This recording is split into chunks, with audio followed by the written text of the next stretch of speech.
नमः शिवाय। ओम नमः शिवाय। ओम नमः शिवाय। ओम नमः शिवाय। ओम नमः शिवाय। ओम नमः शिवाय। ओम नमः शिवाय। ओम नमः शिवाय। ओम नमः शिवाय। ओम नमः शिवाय।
ओम नमः शिवाय।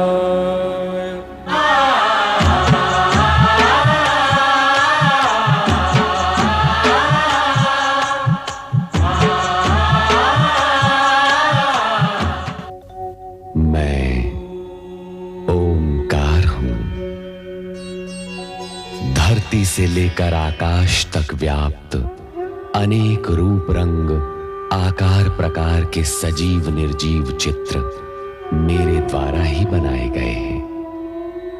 मैं सृष्टि का प्रथम चितेरा प्रथम चित्रकार हूं। मैं ओंकार हूं।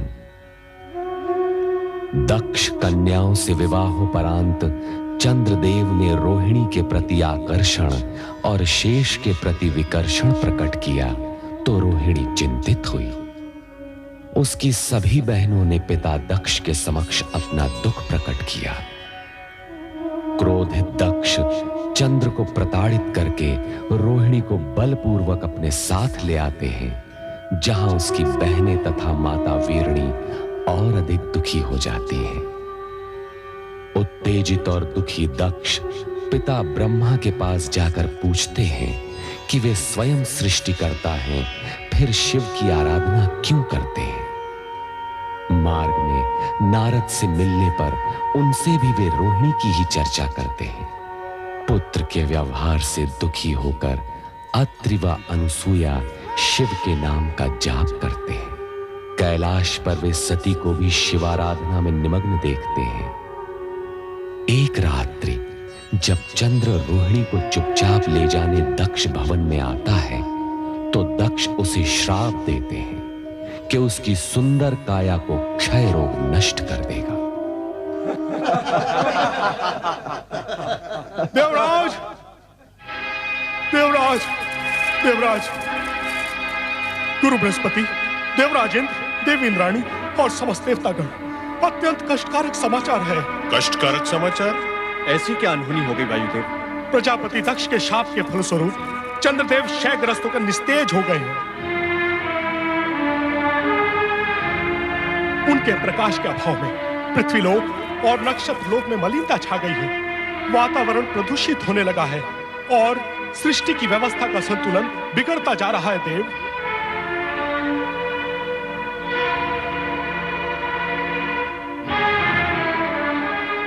ये तो निसंदेह दुखद समाचार है वायुदेव। यदि शीघ्र इस समस्या के निराकरण हेतु कोई उपाय न किया गया तो चंद्रदेव सदा सदा के लिए निस्तेज हो जाएंगे। पुत्र चंद्र,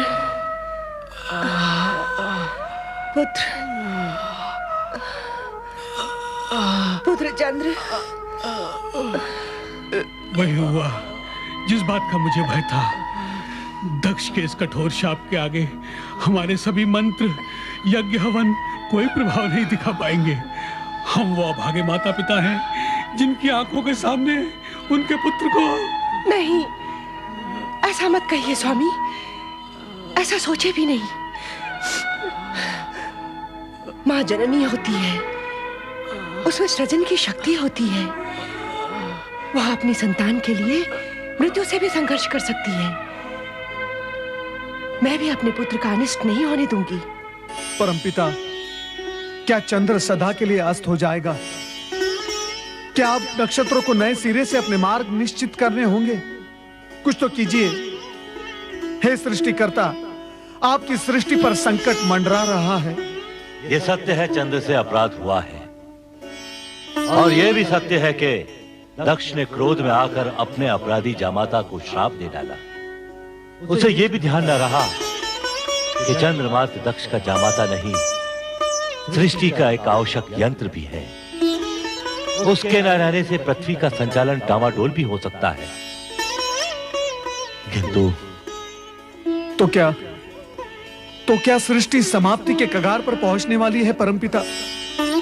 मुझे ऐसा प्रतीत होता है कि सृष्टि की रचनात्मक शक्तियों का यह द्वंद्व एक सीमा से आगे नहीं बढ़ेगा। इस दशा में मुझे विचार करना होगा। विचार।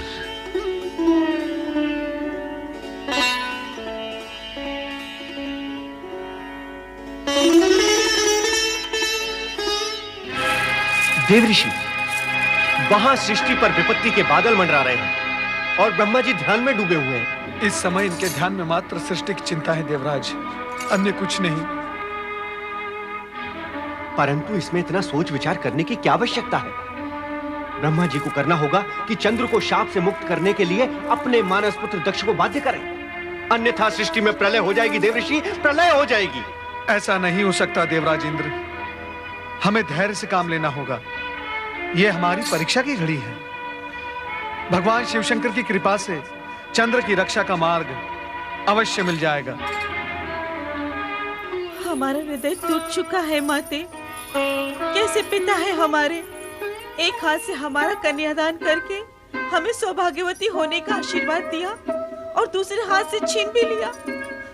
माते, उनसे कहो कि हमें पति का प्रेम नहीं, उनकी आयु और हमारा सौभाग्य चाहिए। पिता अपना श्राप लौटा ले और हमें हमारा पति दे दे। वे जैसे भी हैं, हम उनके साथ जीवन निर्वाह करेंगे। तुम्हें कैसे समझाएं पुत्रिया? दिया हुआ श्राप लौटाया नहीं जा सकता, ये असंभव है। हाँ, अब एक आसरा है, भगवान शिवशंकर। वो भक्त वत्सल हैं, भोलेनाथ हैं। यदि उन्हें तुम बहनों पर दया आ गई तो चंद्र को नया जीवन और तुम सबको तुम्हारा सौभाग्य सिंदूर भी मिल सकता है। तुम धैर्य मत छोड़ो अश्विनी, तुम सबकी मनोकामना अवश्य पूरी होगी।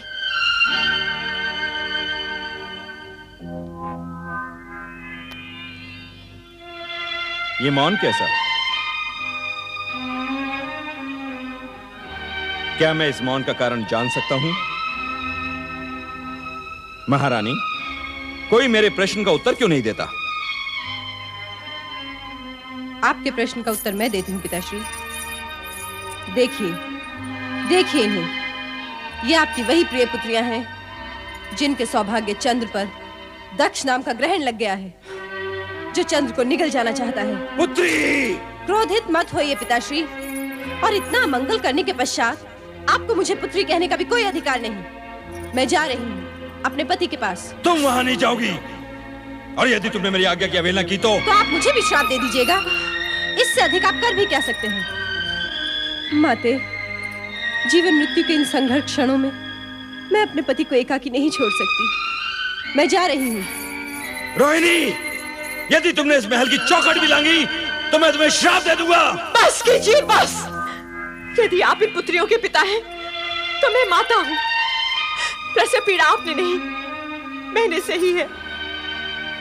यदि आपने अपने मुख से एक भी अपशब्द कहा तो मैं यही की यही अपने प्राण त्याग दूंगी। हाँ।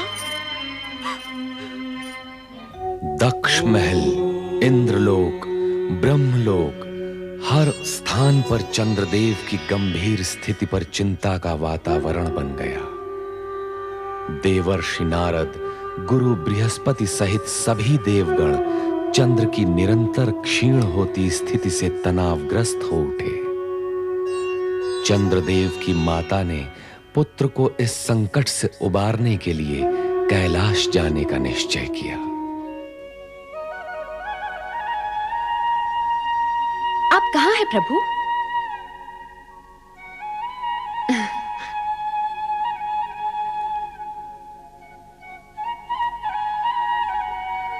आपके चरणों में मेरी पूजा स्वीकार हो प्रभु।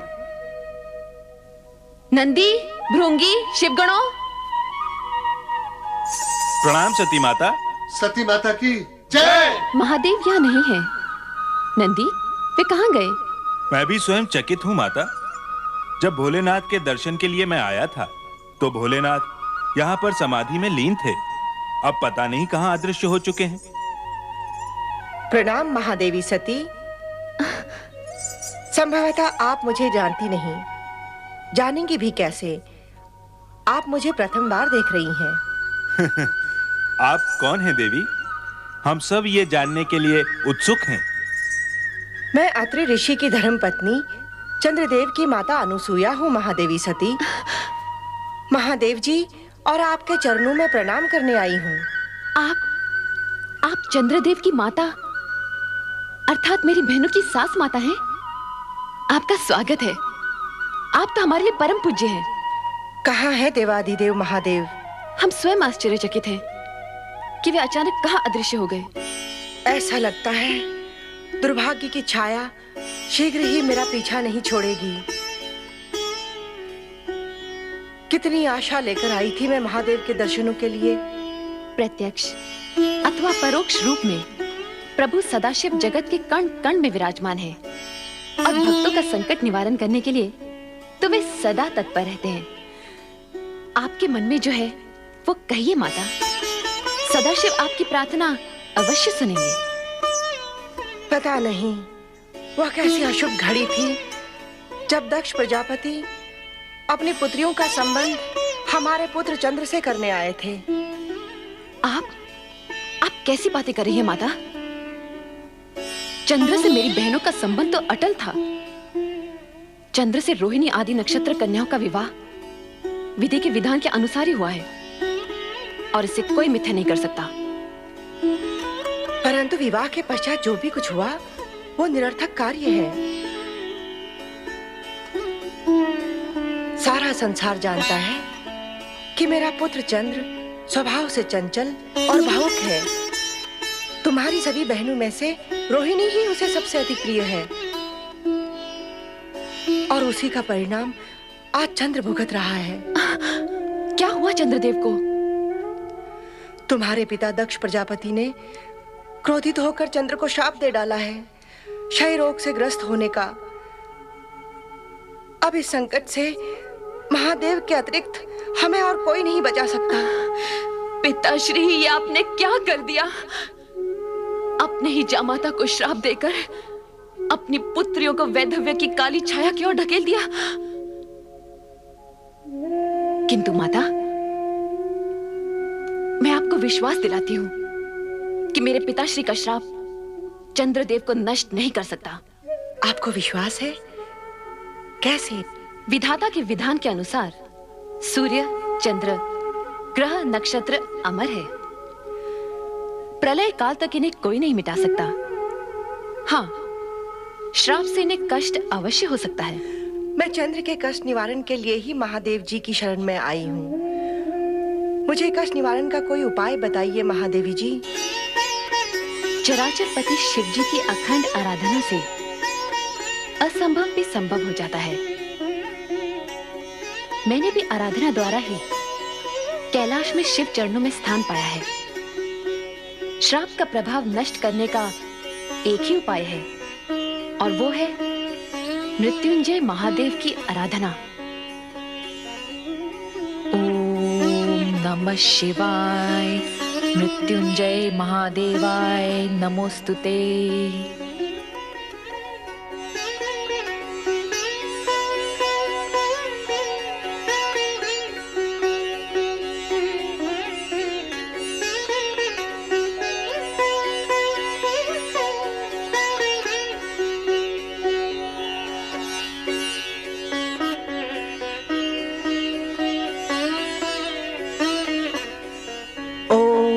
नमः शिवाय, मृत्युंजय महादेवाय नमोस्तुते।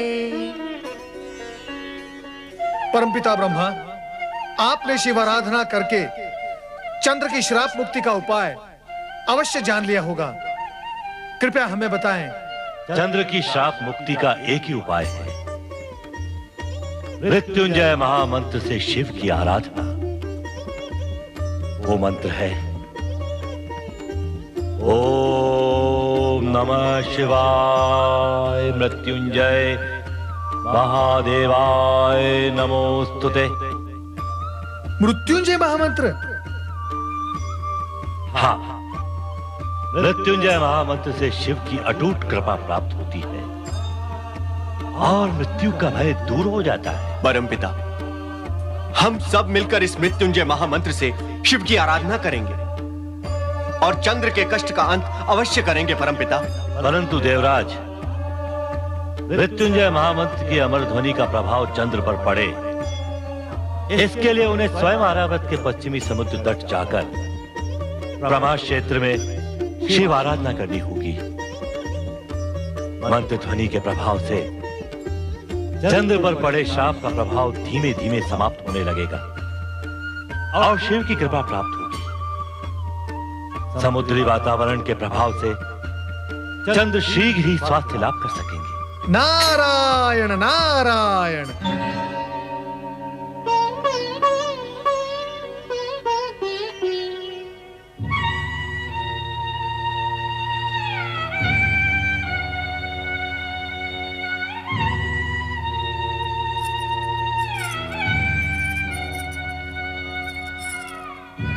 स्वामी, आपकी दुर्दशा मेरे ही कारण हुई है। इसके लिए मैं अपने आप को कभी क्षमा नहीं करूंगी। रोहिणी, बहू, इस तरह अपने आप को दंडित करने से कुछ नहीं होगा। हम दोनों को मिलकर ही चंद्र को बचाने का उपाय करना होगा। माताश्री,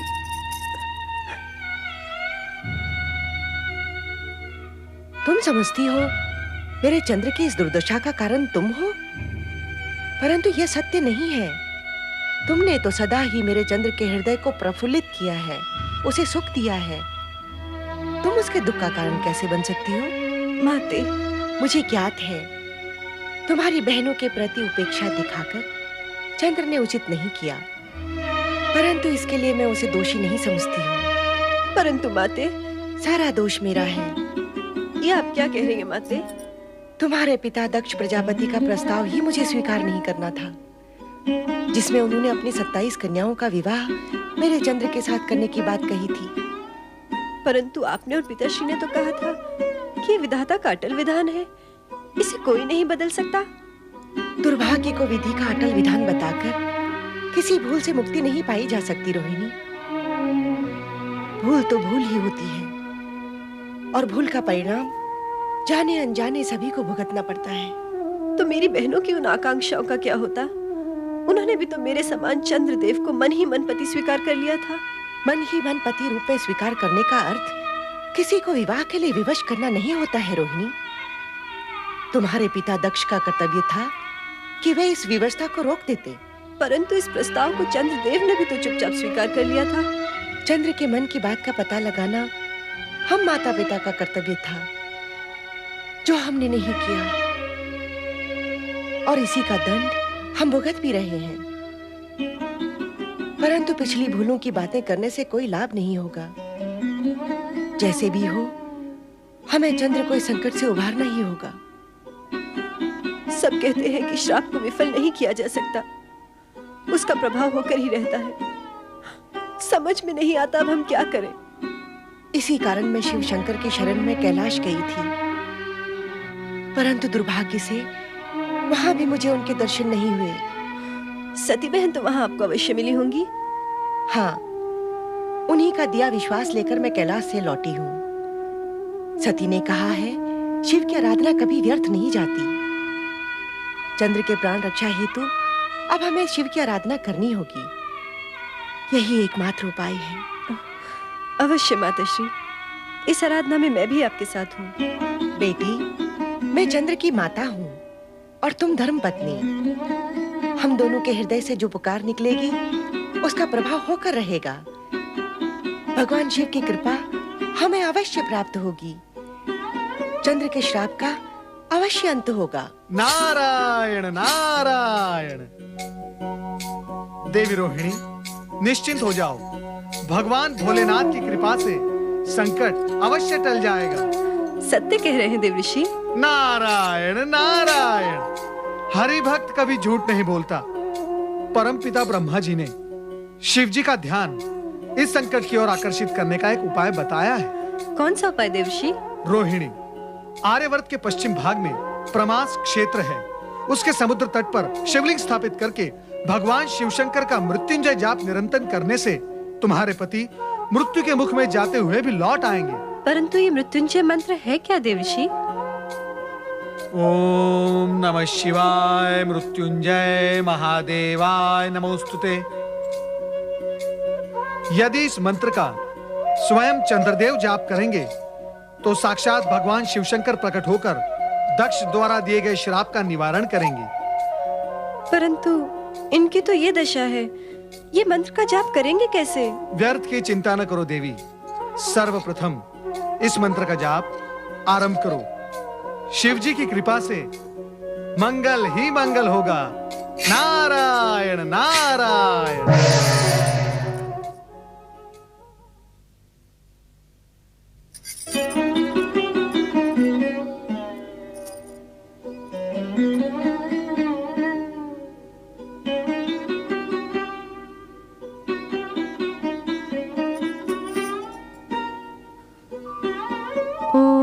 नमः शिवाय मृत्युंजय महादेवाय नमोस्तुते। ओम नमः शिवाय मृत्युंजय महादेवाय नमोस्तुते। ओम नमः शिवाय मृत्युंजय महादेवाय नमोस्तुते। ओम नमः शिवाय मृत्युंजय महादेवाय नमोस्तुते। ओम नमः शिवाय मृत्युंजय महादेवाय नमोस्तुते। ओम नमः शिवाय मृत्युंजय महादेवाय नमोस्तुते। ओम नमः शिवाय मृत्युंजय महादेवाय नमोस्तुते। ओम नमः शिवाय मृत्युंजय महादेवाय नमोस्तुते। ओम नमः शिवाय मृत्युंजय महादेवाय नमोस्तुते। ओम नमः शिवाय मृत्युंजय महादेवाय नमोस्तुते। ओम नमः शिवाय मृत्युंजय महादेवाय नमोस्तुते। ओम नमः शिवाय मृत्युंजय महादेवाय नमोस्तुते। ओम नमः शिवाय मृत्युंजय महादेवाय नमोस्तुते। ओम नमः शिवाय मृत्युंजय महादेवाय नमोस्तुते। ओम नमः शिवाय मृत्युंजय महादेवाय नमोस्तुते।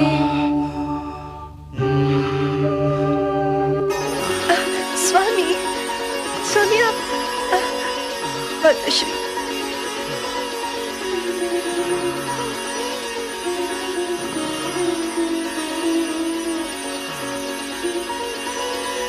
स्वामी। रोहिणी, माते। स्वामी, चिरंजीव रहो पुत्र। माता श्री, देव ऋषि के कहे अनुसार मैं इन्हें शीघ्र ही ब्रह्मास्त्र क्षेत्र ले जाऊंगी। मुझे आशीर्वाद दीजिए माता श्री कि मेरा सौभाग्य अक्षुण्ण रहे। मेरा आशीर्वाद सदा तुम्हारे साथ है पुत्री। अखंड सौभाग्यवती भव।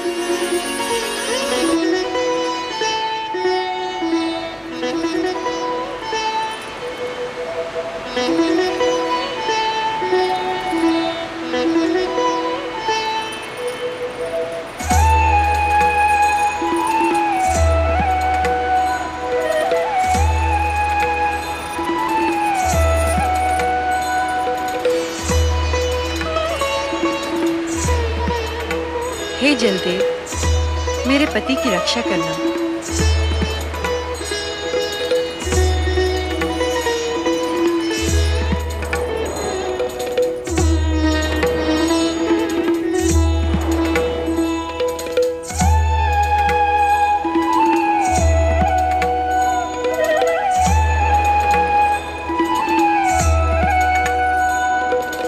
ओम नमः शिवाय।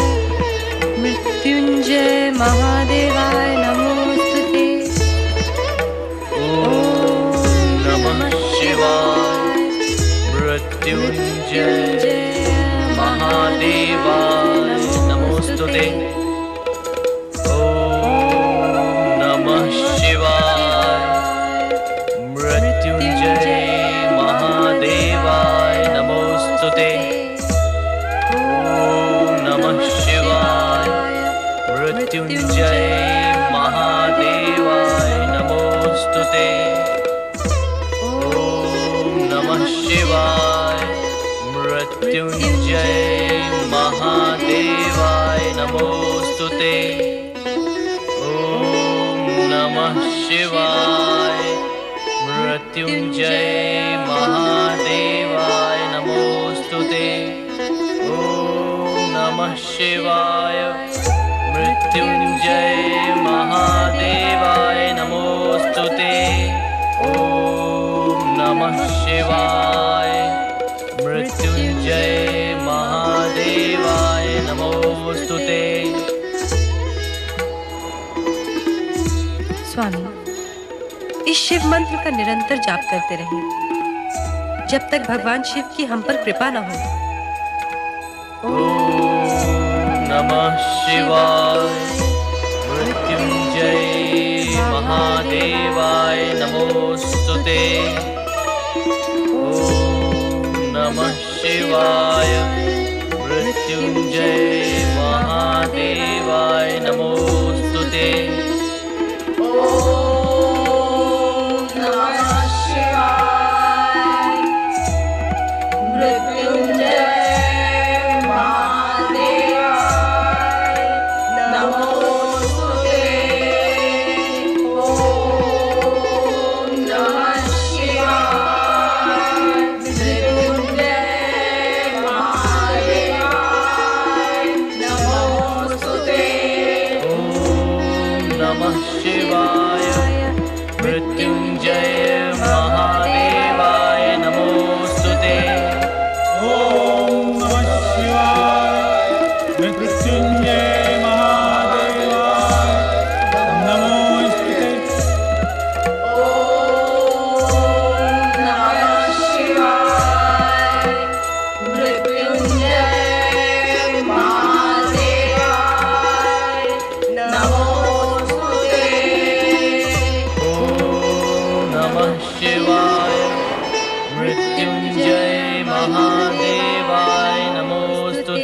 ओम नमः शिवाय।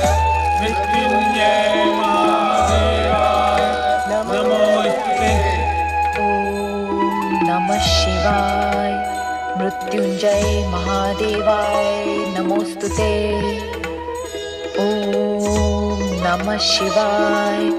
मृत्युंजय महादेवाय नमोस्तुते। ओम नमः शिवाय। मृत्युंजय महादेवाय नमोस्तुते। ओम नमः शिवाय। मृत्युंजय महादेवाय नमोस्तुते। देवी। स्वामी, स्वामी, श्रापग्रस्त चंद्र के संकट का निवारण कीजिए, अन्यथा मेरी बहनों के साथ ही सृष्टि में भी अनर्थ व्याप्त हो जाएगा। प्रलय आने का कोई संशय नहीं रहेगा। चिंता न करो प्रिय, चंद्र को दिए हुए श्राप का परिमार्जन अवश्य ही होगा। ओम नमः शिवाय। मृत्युंजय महादेवाय नमोस्तुते। ओम नमः शिवाय। मृत्युंजय महादेवाय नमोस्तुते। ओम नमः शिवाय। मृत्युंजय महादेवाय नमोस्तुते। ओम नमः शिवाय। मृत्युंजय महादेवाय नमोस्तुते। ओम नमः शिवाय। मृत्युंजय महादेवाय नमोस्तुते। चंद्रदेव,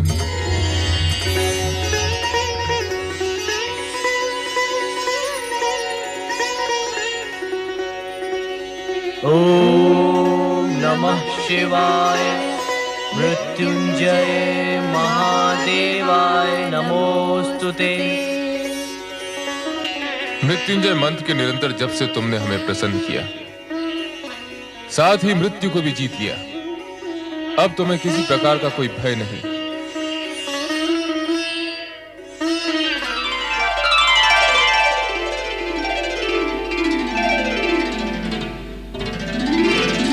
मैं श्राप के प्रभाव से मुक्त हो गया। श्राप मुक्त हो गया प्रभु। पूर्ण रूप से नहीं, किंतु शाप का किंचित मात्र प्रभाव तुम पर अवश्य रहेगा। वो कैसे प्रभु? इस कारण कि प्रत्येक मास के कृष्ण पक्ष में तुम क्षीण होकर अमावस्या तक आकाश से अदृश्य